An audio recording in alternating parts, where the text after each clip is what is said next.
चलिए आज हम लोग बॉन्ड ऑर्डर की सबसे धांसू ट्रिक के बारे में डिस्कस करते हैं कि किसी भी डायटोमिक मॉलिक्यूल का बॉन्ड ऑर्डर हम लोग कैसे इजीली कैलकुलेट कर सकते हैं। तो उसके लिए आपको bond order equal to N B bonding electron minus anti bonding electron divide by 2 ये सब करने की कोई जरूरत नहीं है। उसको ऑर्बिटल डायग्राम बनाने की कोई जरूरत नहीं है। आप सिंपली इलेक्ट्रॉन सम के थ्रू बॉन्ड ऑर्डर को कैलकुलेट कर सकते हैं। तो सबसे धांसू ट्रिक हम आपको बताने जा रहे हैं, ठीक है। तो हम यहाँ से देखिए, यहाँ से अगर इलेक्ट्रॉन सम के हमने लिख दिया 10 से लेकर के 20 तक लिख दिया है। अगर हमारे पास कोई डाई एटॉमिक मॉलिक्यूल है, जैसे मैंने कह दिया CO, ठीक है, तो इसमें अगर मैं नंबर ऑफ इलेक्ट्रॉन्स काउंट करूं तो इसमें 6 हो गया, प्लस कितना हो गया 8, और 8 और 6 हो गया कितना 14, ठीक है। तो मैं बॉन्ड ऑर्डर की बात करूं तो 14 को हम लोग अपना सेंटर मानेंगे, और सेंटर मानने के बाद इसका बॉन्ड ऑर्डर हम लोग लिख देंगे 3। इसका बॉन्ड ऑर्डर हमने कितना लिख दिया 3। अब 0.55 दोनों तरफ घटता चला जाएगा 0.5, तो इसका 0.5 घटाओगे तो 2.5, फिर यहां से 2.5 इधर भी तो 2.5 इधर भी, इधर 2 तो इधर 2 कर दिया, इधर 1.5 घटेगा तो हो गया 1.5, 0.5 घटा 1.5, इधर भी 0.5 घटेगा तो 1.5, इधर घटाएंगे तो कितना हो जाएगा 1, इधर भी घटाओगे तो कितना हो जाएगा 1, इधर घटाओगे तो हो जाएगा 0.5, और इधर घटाओगे तो क्या हो जाएगा 0। अगर यही इधर बात करें तो इधर 9 और 8 करोगे तो इधर घटाओगे तो 0.5 और 8 घट करोगे तो क्या हो जाएगा 0। तो अगर इलेक्ट्रॉन सम क्या है आपका 8 to 20 है, ठीक है, 8 to 20 है, तो उसमें बॉन्ड ऑर्डर कितना होगा हम लोग इसके थ्रू इजीली कैलकुलेट कर लेंगे। जैसे देखिए कार्बन मोनोऑक्साइड का CO है हमारे पास,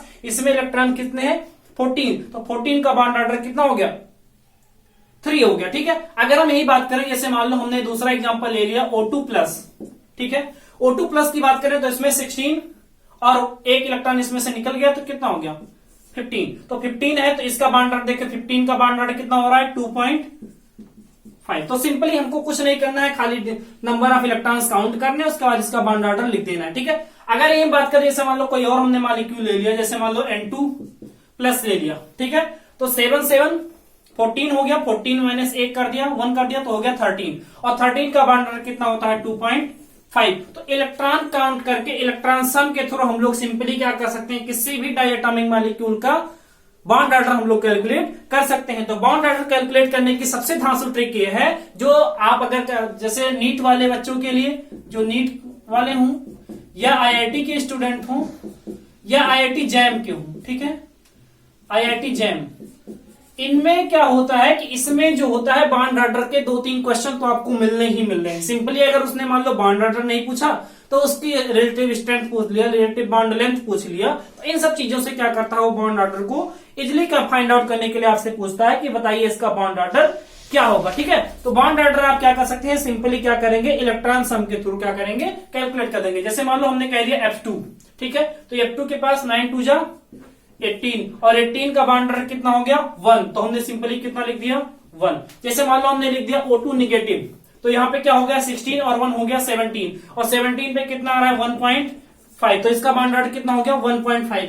और आप ढेर सारे एग्जांपल्स लेकर के क्या कर सकते हैं, इसके बॉन्ड ऑर्डर फाइंड कर सकते हैं। जैसे मान लो मैं C2 की बात करूं, ठीक है, तो C2 की बात करें तो इसमें कितना हो गया 6 2 जा 12, और 12 की बात करें तो इसका बॉन्ड ऑर्डर कितना हो गया 2। तो simply number of electrons count करके सम ऑफ इलेक्ट्रॉन के थ्रू बॉन्ड ऑर्डर को आप लोग कैलकुलेट कर सकते हैं, ठीक है। अगर इससे लेस देन इसकी बात करें, लेस देन जैसे मान लो मैं 1 2 3 की बात करूं तो उसमें कैसे करेंगे, ठीक है। तो अगर हमारे पास जैसे मान लो, अगर मेरे पास क्या है ऑड है, जैसे 1 है 3 है 5 है 7 है या 9 है, सम ऑफ इलेक्ट्रॉन की मैं बात कर रहा हूं। अगर सम ऑफ इलेक्ट्रॉन 1 3 5 7 9, तो 9 पे देखिए कितना आ रहा है 0.5, तो इसका जो होगा बॉन्ड ऑर्डर कितना हो जाएगा, वो हो जाएगा 0.5। अगर हमारा इलेक्ट्रॉन सम कितना आ रहा है ऑड नंबर 1 3 5 7 9, ये लेस देन 10 के लिए है 1 3 5 7 9, तो हमारा बॉन्ड ऑर्डर कितना हो जाएगा 0.5। यही अगर हम बात करें, अगर हमारा 4 और 8 है, 4 और 8 है, तो 4 देखिए 8 पे कितना है 0, तो 4 और 8 है तो इसका बॉन्ड ऑर्डर कितना हो जाएगा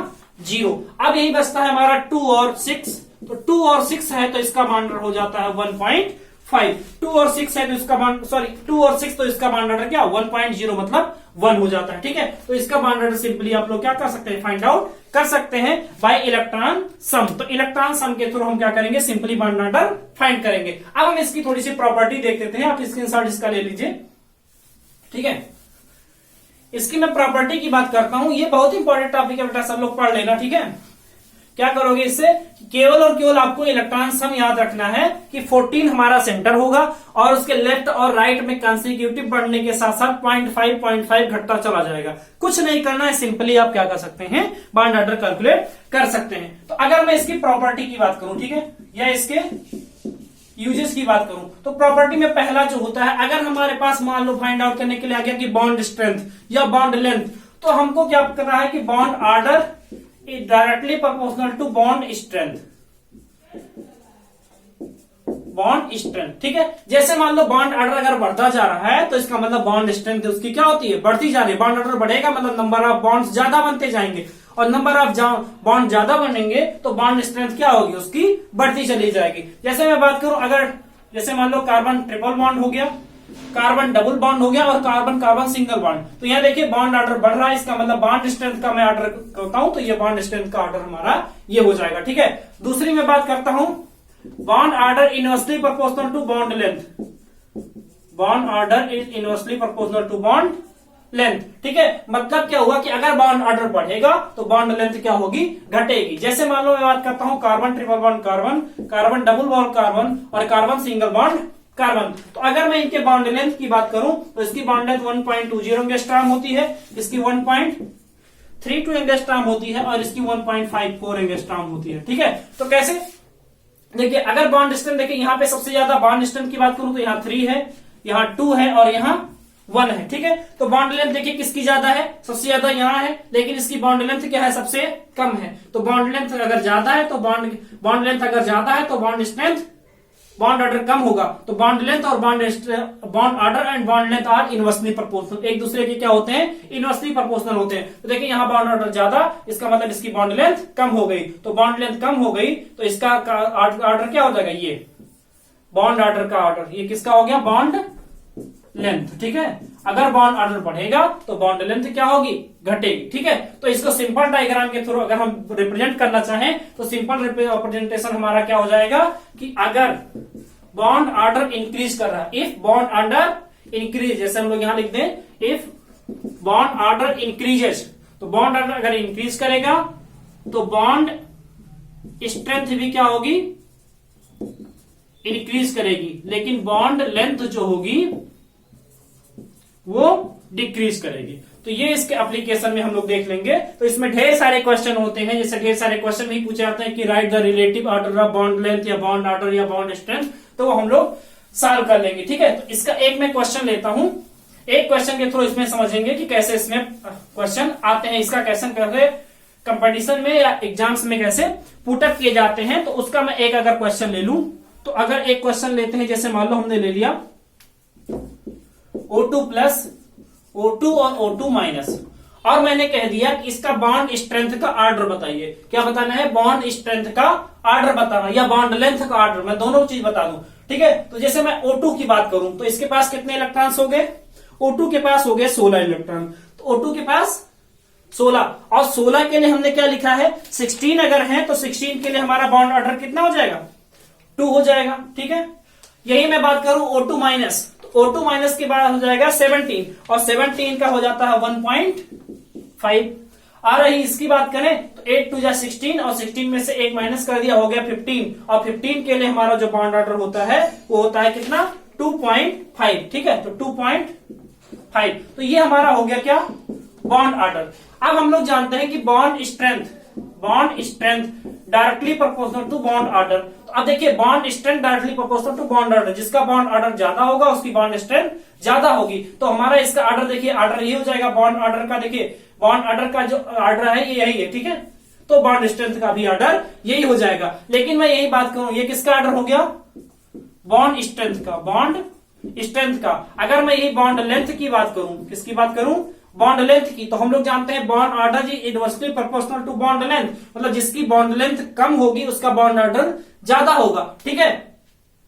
तो अगर देखिए यहां बॉन्ड ऑर्डर सबसे ज्यादा है, तो बॉन्ड ऑर्डर सबसे ज्यादा है, इसका मतलब इसकी बॉन्ड लेंथ सबसे कम हो जाएगी, उसके बाद O2 की, उसके बाद O2 माइनस की, ठीक है। तो हम लोग इसको क्या कि बॉन्ड लेंथ का भी ऑर्डर फाइंड आउट कर सकते हैं, ठीक है। तो बॉन्ड लेंथ हो या बॉन्ड ऑर्डर हो, कोई चीज हो, तो हम लोग उसको सिंपली से सॉल्व कर सकते हैं। एक दूसरा एग्जांपल लेते हैं, ठीक है, एक और एग्जांपल से समझते हैं जिससे सारी चीजें आपकी क्रिस्टल क्लियर हो जाए। ठीक है, जैसे मैंने कह दिया CO प्लस, CO प्लस के साथ क्या लिख दिया NO, और हमने लिख दिया N2। तो अगर मैं CO प्लस की बात करूं तो CO प्लस में अगर हम बात करें तो यहाँ 6 + 8 और -1, तो देखिए 6 + 8 हो गया 14 और 14 - 1 मतलब हो गया 13, इसमें नंबर ऑफ इलेक्ट्रॉन। अगर यहां बात करें तो 7 + 8 ये हो गया 15, और अगर यहां बात करें तो 7 + 7 तो ये हमारा हो गया 14। तो अगर मैं 13 की बात करूं तो 13 का बॉन्ड ऑर्डर होता है 2.5 और 15 का भी बॉन्ड ऑर्डर 15 का बॉन्ड ऑर्डर कितना होता है, इसका भी होता है 2.5। और अगर यही मैं बात करूं इसका, तो इसका बॉन्ड ऑर्डर इसका कितना हो जाता है 3। तो अगर हमारे पास 14 है, ठीक है, अगर मेरे पास क्या है 14 है, तो 14 का बॉन्ड ऑर्डर कितना हो जाता है, ठीक है, तो 14 का बॉन्ड ऑर्डर हमारा हो जाता है 3। तो 14 का बॉन्ड ऑर्डर हो गया हमारा 3। और अगर इसमें बात करें तो इसमें देखिए CO, तो इसके पास 6, इसके पास कितना हो गया 8 हो गया, तो 6 हो गया और 8 हो गया 14, और 14 - 1 कर दिया हमने, तो कितना हो गया ये, ठीक है। और इसमें NO प्लस कर देते हैं, NO प्लस, जैसे दोनों सेम होगा तो दोनों का सेम होगा, तो प्लस करोगे तो इसमें से भी एक माइनस हो जाएगा और इसमें से भी एक माइनस करोगे, ठीक है। ये NO माइनस कर देते हैं, NO माइनस, तो माइनस करोगे तो एक क्या हो जाएगा, ऐड हो जाएगा, ठीक है, हर तरीके से लिख लेते हैं। तो एक ऐड करोगे तो ये कितना हो जाएगा 16, ये कितना हो गया 16, और 16 का बॉन्ड ऑर्डर अगर हम बात करें तो 16 का बॉन्ड ऑर्डर कितना हो जाता है 2, तो 16 का बॉन्ड ऑर्डर 2। अब अगर हम बात करें बॉन्ड स्ट्रेंथ की, किसकी, बॉन्ड स्ट्रेंथ की, तो बॉन्ड स्ट्रेंथ क्या होता है, directly proportional to bond order, मतलब जिसका बॉन्ड ऑर्डर ज्यादा उसकी बॉन्ड स्ट्रेंथ ज्यादा। तो बॉन्ड ऑर्डर सबसे ज्यादा N2, तो इसका मतलब इसकी हो गई। उसके बाद क्या CO प्लस, उसके बाद NO माइनस। अगर मैं यही बात करूं बॉन्ड लेंथ की, तो बॉन्ड लेंथ इनवर्सली मतलब इसका उल्टा, तो सबसे कम किसका है 2 का, तो इसका मतलब बॉन्ड लेंथ सबसे ज्यादा इसकी हो जाएगी। उसके बाद 2.5 मतलब CO प्लस, उसके बाद क्या हो जाएगी N2, ठीक। तो हम लोग क्या कर सकते हैं, सिंपली बॉन्ड ऑर्डर और उसके एप्लीकेशन को यूज कर सकते हैं। ये सबसे धांसू ट्रिक है। इसमें आपको NB number of bonding electrons minus number of anti bonding electron divide by 2, उसके लिए पहले आप sigma 1s, sigma star 1s, sigma star 2, ये सब करने की आपको कोई जरूरत नहीं है। आप simply number of electrons count करेंगे और उसके बाद उसका बॉन्ड ऑर्डर फाइंड करेंगे। उसके बाद जो भी चीज पूछे, बॉन्ड डिस्टेंस पूछे, बॉन्ड लेंथ पूछे, जो भी चीज पूछेगा आपसे वो सिंपली आप फाइंड आउट कर सकते हैं। तो ये आपको धांसू ट्रिक कैसी लगी, आप वीडियो कमेंट करके जरूर बताइए, और हम आपको ऐसे ही धांसू ट्रिक से मिलते हैं नेक्स्ट वीडियो में। तब तक के लिए जय हिंद।